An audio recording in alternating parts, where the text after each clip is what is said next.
बंगाल के ओवैसी की बाबरी जिद ममता बनर्जी के हाथ में कितना बड़ा फैक्टर साबित हुआ? मुस्लिम वोट क्या सच में बढ़ गया, ये भी बताऊंगा। पर खून के जो धब्बे हैं वो भी आपको नजर आएंगे, इसके साथ साथ जो कांच के टुकड़े हैं वो भी आपको यहाँ पर नजर आएंगे। ठीक इसी जगह पर जो गोली है वो मारी गई। गाड़ी देख रहे हैं, यही इसी गाड़ी के अंदर बताया जा रहा है कि जो आरोपी हैं वो आए हुए थे। चंद्रकांत राज को मना करने के लिए एक ही वजह है, वो बीजेपी का शुभेंदु अधिकारी का एग्जीक्यूटिव असिस्टेंट है। अभिषेक बनर्जी ने एक मैसेज दिया है कि भले हम हार गए हों लेकिन हम बंगाल को शांत करके रखें। उन्होंने इस बार चुनाव को पहले प्रयास किया था, टीएमसी के गुंडों ने सफल नहीं हो पाई। लेकिन कुल मिलाकर आप ये समझिए कि ममता बनर्जी को अभी तक यकीन नहीं हो रहा है कि वो हार गई।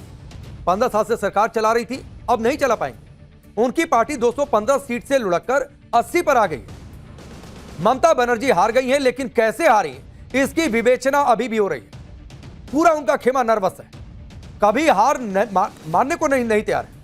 कभी एसआईआर पर ठीकरा फोड़ा जा रहा है, कभी चुनाव आयोग को कोसा जा रहा है। लेकिन पाठशाला में हम आपको एक ऐसा फैक्ट बता रहे हैं जो ममता बनर्जी की हार में बड़ी वजह है।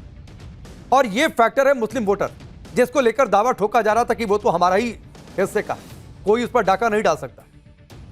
ऐसा नहीं है कि मुस्लिम वोट ममता बनर्जी को नहीं मिले, खूब मिले, भरपूर मिले। लेकिन जिस तरह से एकजुट हिंदू एक तरफ हुए, मुस्लिम वोट बैंक में सेधमारी लगती दिखाई दी, यह सब कुछ एक साथ हुआ और बड़ा अंतर पैदा कर। बंगाल की मुस्लिम बहुल सीटों में क्या हुआ वो एक तस्वीर आप देखिए। मुर्शिदाबाद, मालदा, उत्तर दिनाजपुर, दक्षिण 24 परगना और बीरभूम जिलों में कुल 85 सीटें मुस्लिम बाहुल्य हैं। 2021 में इन 85 में से 75 सीट टीएमसी ने जीत ली थी और सिर्फ 9 सीट बीजेपी को मिली थी और 1 सीट गई थी अन्य के खाते में। लेकिन इस बार के चुनाव का आंकड़ा आप देखिए, टीएमसी को 44 से मिली, बीजेपी 35 पर पहुंच गई और अन्य के खाते में 6 सीट गई। यानी वहां पर हिंदू तो एकजुट हुआ, मुस्लिम वोट बैंक में भी सेधमारी हुई। यानी टीएमसी को 31 सीट का नुकसान हो गया सीधे इन मुस्लिम बहुल सीटों पर, जबकि बीजेपी को सीधे 26 सीट का फायदा हो गया। लोग कहते रहे ये अंतर पैदा कर गया। लेकिन सवाल यह भी है कि ममता बनर्जी को भाई ये नुकसान हुआ क्यों? इसकी खोज में जो वजह सामने आती है उसमें बंगाल के ओवैसी माने जाने वाले हुमायूं कबीर का नाम टॉप पर बताया जा रहा है। भाई खुद 2 सीट जीत गए, लेकिन डेंट बढ़ा दिया और दोनों सीट हालांकि खुद ही जीती, 1 सीट छोड़नी भी पड़ेगी। चुनाव से ठीक पहले ममता बनर्जी और हुमायूं कबीर में ठन गई थी। हुमायूं कबीर ने अपनी पार्टी बना ली, नाम रखा था आम जनता उन्नयन पार्टी, और बंगाल के मुर्शिदाबाद में बाबरी मस्जिद बनाने का ऐलान कर दिया, नींव भी डाल दी, काम भी शुरू कर दिया, ईंट भी गिरवा दी। मुस्लिम वोटर्स ने यह सब देखा तो जाहिर सी बात है उन्हें लगा कि यूपी का बदला शायद बंगाल में पूरा हो जाएगा। मुस्लिम वोटर्स में एक बड़ा वर्ग बाबर के नाम पर मस्जिद के खिलाफ भी था, यह भी सच है। वो ये कहता था मस्जिद बनाओ, बाबर के नाम पर क्यों रखोगे। लेकिन यह भी सच है कि एक वर्ग इसके समर्थन में भी था और एक बड़ा वर्ग ऐसा भी था जो न्यूट्रल भी था, इस पचड़े में नहीं पड़ना है। पूरी रणनीति के तहत हुमायूं कबीर ने 143 उम्मीदवारों को मैदान में उतारा। अब भले 2 सीट जीते, 2 सीट खुदे जीते, लेकिन टीएमसी को बड़ा डेंट पहुंचा गया। हुमायूं कबीर ने मुस्लिम बहुल इलाकों में टीएमसी को बड़ी चुनौती दी। आप देखिए कि उनकी पार्टी एजेयूपी खुद तो बड़ी पार्टी नहीं बनी, लेकिन कई जगहों पर वोट कटर फैक्टर बन गई, यानी वोट कटवा बन गई। खास तौर पर मुस्लिम वोटों के बंटने से बीजेपी को इनडायरेक्ट फायदा मिल गया, जो आरोप लग भी रहे थे चुनाव से पहले। हुमायूं कबीर रेजीनगर और नौदा सीट पर जीत दर्ज कर चुकी है। पिछली बार ये दोनों सीट तृणमूल कांग्रेस के खाते में थी, तो 2 सीट तो सीधे यहीं से कम हो गई। बेलडांगा सीट है जहां पर हुमायूं कबीर ने बाबरी मस्जिद बनाने की घोषणा की और चंदा इकट्ठा किया, वो सीट बीजेपी ने जीती। आप सोचिए कितनी गजब बात है, जहां बाबरी मस्जिद बनने की बात वहीं पर बीजेपी जीती। बेलडांगा में बीजेपी ने 13,000 के मार्जिन से टीएमसी को हरा दिया, जबकि एजेयूपी उम्मीदवार को 46,000 वोट मिले। तो काटा वोट ना, अगर ये नहीं होते बाबरी, हुमायूं नहीं होते और बाबरी का बात नहीं हुआ रहा था, तो ये वोट कहां जाता? टीएमसी को जाता।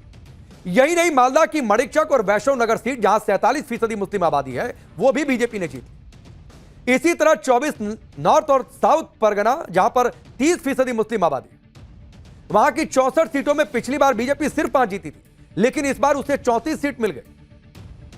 हुमायूं कबीर की पार्टी ने भले कोई कमाल ना किया, भले खुद अकेले बहुत बड़ा झंडा ना गड़ पाए हो, लेकिन ममता बनर्जी की पार्टी को झंडा गाड़ने से रोक दिया। उन्होंने ममता बनर्जी को जो चैलेंज दिया था उसमें पास हो गए। आप सुनिए जीत के बाद क्या कुछ कहा हुमायूं कबीर। ये माहौल ऐसा हो गया, जो टीएमसी खत्म हो गया स्टेट से, टीएमसी जो लोगों को ऊपर जुल्म किया, लोगों को ऊपर पैसा लूटा, वो टीएमसी खत्म होने का ज़्यादा जुलूस बढ़ गया। लोगों को इतना सारे जुलूस आ गया जो टीएमसी खत्म हो गया, इसीलिए मेरा इतना भीड़ हो रहा है। राजनीति जीत के लिए होती है और कहा जाता है कि सत्ता ही राजनीतिक दलों का धर्म होता है। यह सच है, लेकिन कई बार राजनीति में ऐसे बाजीगरी होती है कि वोट बैंक का फॉर्मूला धरा का धरा रह जाता है और खेल पलट जाता है। बीजेपी इसमें धुरंधर पार्टी है।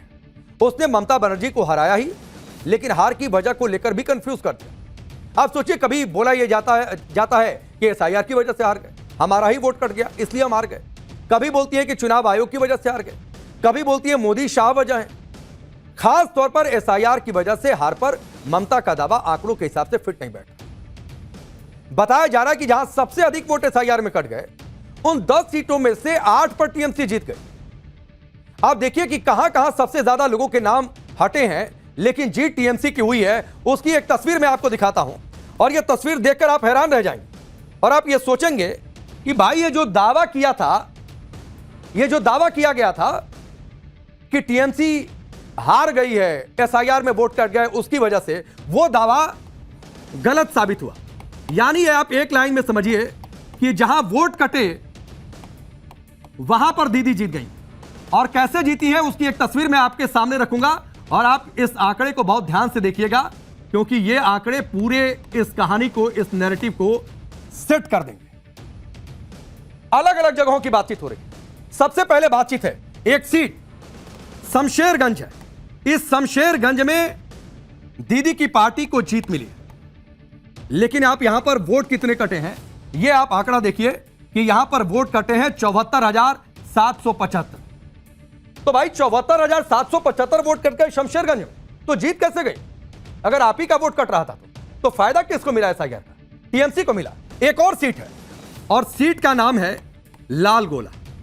लाल गोला में भी दीदी की पार्टी जीत गई है, लेकिन इस लाल गोला में वोट कितने कटे हैं यह भी आप जान लीजिए, 55,420।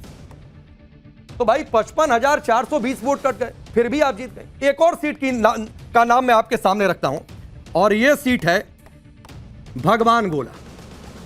भगवान गोला में भी मुकाबला था और जबरदस्त मुकाबला था, लेकिन भगवान गोला में भी टीएमसी की पार्टी चुनाव जीती है। और आप जानते हैं कितने वोट से जीती है? उसकी तस्वीर भी देखिए, 47,993 वोट से। तो भाई कहां से आपकी थ्योरी सही थी? एक और सीट है रघुनाथगंज। रघुनाथगंज में भी दीदी की पार्टी जीती है। यह उन्हीं 80 सीटों में यह भी रघुनाथगंज है जहां पर दीदी जीती है। रघुनाथगंज में 46,100 इतने वोट से, इतना वोट कम हुआ था वहां पर। एक और जगह है, आप ये देखिए, इस जगह का नाम है, एक और सीट है जहां पर टीएमसी जीती है और यह सीट है मेटिया बुर्ज। मेटिया बुर्ज में भी दीदी जीती हैं, लेकिन आप जानते हैं यहां पर कितना वोट कटा?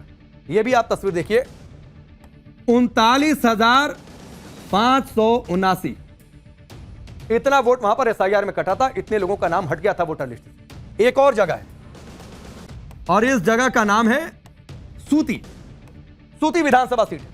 सूती विधानसभा सीट में 37,965 वोट कट गए, तब भी टीएमसी जीत गई, हमारा ही वोट काट लिया। एक और जगह है मोताबाड़ी, यह भी विधानसभा सीट जहां पर जीती है टीएमसी पार्टी, और इसका अंतर है, यानी जो वोट कटे वो कटे 37,255। तो भाई बताइए ना, यह सवाल पूछा जाएगा कि अगर आप जीत रही हैं जहां पर वोट घट गया तो फायदा किसको मिला? आपको मिला ना जी। तो फिर ये क्यों कह रहे हैं कि हमारा वोट कट गया, हमारा वोट कट गया? आंकड़े गवाही दे रहे हैं, लेकिन ममता बनर्जी अलग मोड में चल रही है। वो सीएम पद से इस्तीफा नहीं दे रही थी। देश के इतिहास में पहली बार ऐसा हुआ कि स्वयंभू सीएम बनने की सोच रही थी, लेकिन यह देश संविधान से चलता है और संविधान में इसका भी प्रावधान है। आपको इसकी भी चर्चा आगे हो। और आपने देखा होगा चुनावी रैलियों में राहुल गांधी जी दिखाते हैं ना संविधान हाथ में लेकर, ममता बनर्जी भी संविधान बात करती हैं।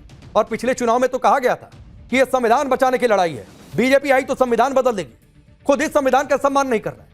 अखिलेश यादव भी संविधान बचाओ बचाओ बोलते रहते हैं, लेकिन यह किस संविधान में लिखा है? कोई बताएगा किस अनुच्छेद कौन सी धारा है कि चुनाव के दौरान हार गए तो भी मुख्यमंत्री पद से इस्तीफा नहीं देंगे और खुद डिक्लेयर कर देंगे भाई हम चुनाव हारे नहीं है।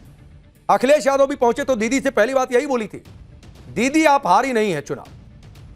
लेकिन संविधान में सबका उपाय है। ममता की पूरी कैबिनेट आज बर्खास्त कर दी गई।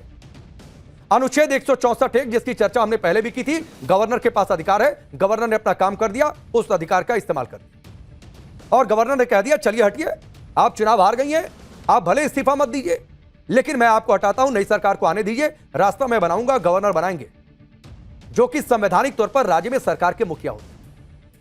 लेकिन अजब गजब सियासी लीला हो रही है। ममता के साथ कुछ खड़े दल हैं जो दिखा रहे हैं, कैसे वो भी आपको समझाएंगे। एक थोड़ी सी चर्चा तो मैंने कर दी। आज अखिलेश यादव कोलकाता पहुंचे, जिसकी तस्वीर आपके सामने। वो एयरपोर्ट से पहुंचे सीधे ममता बनर्जी के घर। अखिलेश यादव ने ममता बनर्जी से मिलते ही कह दिया कि दीदी आप हारी नहीं है।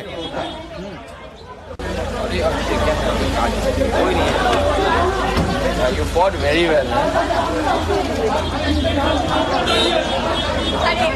नहीं कुछ नहीं, ये कुछ नहीं होता है। देखिए आप इतना अच्छा लड़े, उससे आप हारे नहीं है। नहीं आप हारे नहीं है, आप हारे नहीं है, हारे नहीं है।